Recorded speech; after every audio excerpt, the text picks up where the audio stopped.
नमस्ते दोस्तों, मैं एस्ट्रो ज्योति आज की बात में आप सबका स्वागत करती हूँ। आइए आज की बात कर लेते हैं। आज बड़ा ही शुभ दिन है।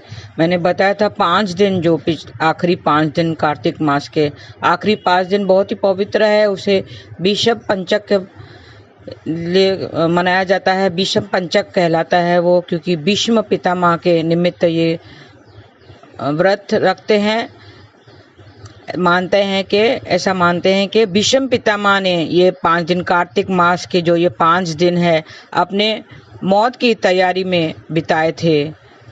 तो हमें भी व्रत करना चाहिए, ये बहुत ही शुभ है और पूजा पाठ से जुड़े रहना चाहिए। आज की बात बताऊंगी, थोड़े से उपाय और कृष्ण कथा में थोड़ा सा हम ज्ञान लेने की कोशिश करेंगे। आज देर रात 3:32 तक वरियान योग रहेगा। कोई भी मंगलदायक काम वरियान योग में करें तो उसमें अच्छा फल मिलता है। और आज दोपहर 2:56 तक अश्विनी नक्षत्र रहेगा। आपको बता दूं, अश्विनी नक्षत्र को क्षेत्र में पहला नक्षत्र है। अश्विनी नक्षत्र यात्रा आरंभ करने के लिए, कृषि कार्य के लिए शुभ होता है। और इस नक्षत्र का स्वामी केतु है और इसका संबंध कुचिला के पेड़ से बताया गया है। तो आज कुचिला के पेड़ को नमस्कार कीजिए, प्रणाम कीजिए, पूजा आराधना करें और उससे किसी प्रकार के नुकसान नहीं पहुंचाना है। और हर महीने की त्रयोदशी तिथि को प्रदोष व्रत किया जाता है। प्रदोष व्रत में भी प्रदोष काल का बड़ा महत्व होता है। प्रदोष काल क्या होता है, कब होता है? सूर्य अस्त के ठीक बाद वाले समय को प्रदोष काल कहते हैं। प्रदोष काल के समय भगवान शंकर की पूजा का विधान है। आज शिव जी के व्रत और पूजन से सुख ही सुख मिलता है। तो आप भी व्रत कीजिए और प्रदोष काल में पूजा कीजिए। और शनि प्रदोष व्रत है, शनिवार का दिन है आज। तो शनिवार के दिन पे शनि का उपाय करते, पीपल का उपाय कीजिए। और अपने घर से नेगेटिविटी दूर करने के लिए आप 9 क्लोव लेना है और उसे अपने सिर पे वारना है और उसे वार कर एंटी क्लॉकवाइज वारना है और उससे आप घर के बाहर डिस्कार्ड कर दें। इससे आपके नज़र दोष निकल जाएगा। तो ऐसा आप कीजिए। ये उपाय एक रिचुअल है। आज शनिवार के दिन के कारण आज शनि प्रदोष व्रत है। आज शिव जी के साथ ही शनिदेव की भी पूजा का बड़ा महत्व है। आज कार्तिक शुक्ल पक्ष की उदया तिथि त्रयोदशी है और शाम 5:23 के बाद चतुर्दशी तिथि लग जाएगी। दोनों तिथियां आज ही है। तो कार्तिक शुक्ल पक्ष की चतुर्दशी को वैकुंठ चतुर्दशी मनाई जाती है। तो आज बड़ा ही पवित्र दिन है, वैकुंठ चतुर्दशी मनाया जाता है। आज भगवान शिव और विष्णु जी की विधिवत पूजा होती है। दोनों भगवान की पूजा होती है। आपको पता होगा कि चतुर्मास में 4 महीने के लिए मेरे विष्णु योग निद्रा में गए थे। तो फिर कल के जो तुलसी विवाह थी उस तिथि में वो देव उठनी एकादशी हमने मनाई थी। देव जाग गए थे, उठ गए थे और आज के दिन शिव से अपना कार्यभार संभालने के लिए उसने शिव से वापस लिया था, दुनिया का कार्यभार संभालने के लिए। तो आज शिव जी और विष्णु जी की दोनों की विधिवत पूजा होती है। इसमें थोड़े से उपाय कर लें। लाभ सुनिश्चित करने के लिए बेसन को देसी घी में भूनकर पीसी शक्कर मिलाकर लड्डू बनाएं और केसर डालकर 21 लड्डू बनाएं और विष्णु मंदिर में एक एक करके वो लड्डू चढ़ाएं और मंत्र जाप करना है। ओम नमो भगवते नारायणाय का जाप करते रहें। आज के दिन विष्णु भगवान ने अपना कारभार, जो संसार का कारभार अपने सर लिया। आज फिर से 4 चतुर्मास जो थे हमने बिताए, वो योग निद्रा में गए थे। तो आज के दिन उसने शिव जी से कार्यभार उठा लिया था वापस। कपूर से भगवान की आरती करें। जल में दूध, केसर और फूल डालकर शिवलिंग पर चढ़ाएं। आज शिव जी की विधिवत पूजा करनी है, क्योंकि शिव जी अपना जो 4 महीने के लिए उन्होंने संभाला था, वो अभी अपना जो है कार्य पूरा उसको सौंपेंगे, विष्णु जी को सौंपेंगे। जल में दूध, केसर, फूल डालकर शिवलिंग पर चढ़ाएं और ओम नमः शिवाय का 108 बार जाप करें। तो रिश्ते में प्रेम और शांति बढ़ेगी। चांदी की अंगूठी बनवाकर दाएं हाथ में अंगुली में धारण करें तो आपकी तिजोरियां भरी रहेगी। आज चांदी का उपाय कीजिए। अपने घर में कमरे में 2 कपूर मिट्टी में दिए में जलाएं तो मानसिक परेशानियों से मुक्ति मिलेगी। पूरे कमरे में धूप दिखाने के बाद कोने में रख दें। ये छोटे छोटे उपाय हैं, आप करके देखिए, आपको जरूर फल मिलेगा उसका। रीठा के पेड़ को नमस्कार करें, चंद्रमा का मंत्र जाप करें तो खर्चे में लगाम लगेगी। खर्चे बढ़ रहे हैं क्योंकि चंद्रमा खर्चे का कारक होता है, क्योंकि वो चेंजेस कराता है। वो फास्ट मूविंग प्लैनेट कहलाता है, तो उसमें चेंजेस, बहुत सारे चेंजेस आते हैं। मूड स्विंग्स बहुत होते हैं। अगर चंद्रमा का नक्षत्र होता है तो मूड स्विंग्स बहुत होते हैं, और वो खर्चे का कारक भी है, सेविंग नहीं होने देता है, खर्चा कराता है। तो आज चंद्रमा का मंत्र जाप करें, ओम श्रां श्रीं श्राम सह चंद्रमसे नमः। घर में श्वेत दक्षिणवर्ता शंख की स्थापना करें तो सुख समृद्धि में बढ़ोतरी होगी। प्रतिदिन पूजा के समय धूप दीप करें। रीठा के पेड़ घर के बाहर लगाएं और उसकी देखभाल भी करें।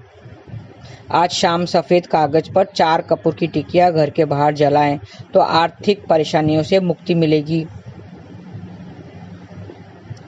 सफ़ेद कपड़े में चावल और मिश्री बांधकर प्रवाहित करें तो विदेश जाने का सपना पूरा होगा। सफ़ेद सुगंधित पुष्प का पौधा गमले में लाकर ऑफिस में रखें तो ऑफिस में धन लाभ होगा, धन में बढ़ोतरी होगी। व्यापार में धन लाभ होगा और धन में बढ़ोतरी होगी। गमले को अपने ऑफिस के पूर्व दिशा में रखना चाहिए। घर में चांदी की कोई वस्तु लाएं,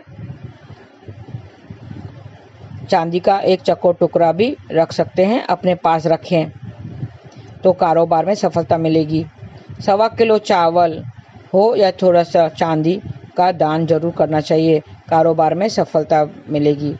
और आज त्रयोदशी के दिन बैंगन का सेवन करने से बचें और शाम 5 बजे के बाद चतुर्दशी तिथि लग जाएगी, तो चतुर्दशी तिथि में तिल का तेल और दही खाने से बचें, ये नरक की प्राप्ति के समान होता है। तो ये थी आज की बातें। आज बड़ा ही पवित्र दिन है, वैकुंठ चतुर्दशी तिथि है, व्रत किया जाता है आज के दिन। और बाकी कार्तिक मास में 3 दिन रह गए हैं, आज का दिन, कल और परसों कार्तिक मास पूरा हो जाएगा। तो आप आज 3 दिन बाकी जो बचे हुए हैं उसे अच्छे से बिताइए, पूजा पाठ कीजिए। और कार्तिक मास के 5 दिन बहुत ही महत्व के होते हैं, जिसमें जैसी क्षमता हो वैसे वो करे, व्रत रखे। और कार्तिक मास राधा रानी का महीना कहलाता है। उन्हें ये महीना बहुत प्रिय है, क्योंकि राधा रानी का एक नाम कार्तिकी भी था, इसलिए ये भीष्म पंचक भी चालू है। अभी मैंने कल कथा सुनाई थी भीष्म पितामह की। कथा सुनने से सबका भला ही होता है, हमें कथा सुननी चाहिए, श्रवण करने से भी फल मिलता है।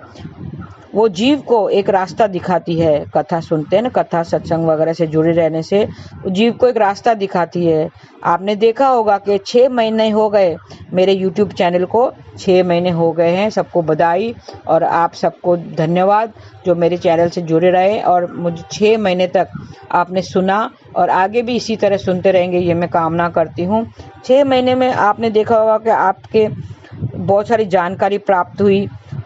कार्तिक मास की पहले इतनी जानकारी नहीं होगी हमको, इसके पहले कार्तिक मास की इतनी जानकारी नहीं थी, लेकिन जैसे हम कथा सत्संग से जुड़े हैं, हमें कुछ ना कुछ बदलाव जरूर आया है, हमें बहुत जानकारी मिली है। ये पता चला है कि कार्तिक मास में मेरे कृष्ण ने बहुत सारी लीलाएं की थी, सारी लीलाओं के बारे में हमने पता किया। हमारे व्यवहार में थोड़ा सा बदलाव आया होगा, रहन सहन में, खान पीन में, बोलचाल में थोड़ा बदलाव आया होगा, आपने नोटिस किया होगा, क्योंकि हर कथा से हमें बहुत कुछ सीखने को मिलता है।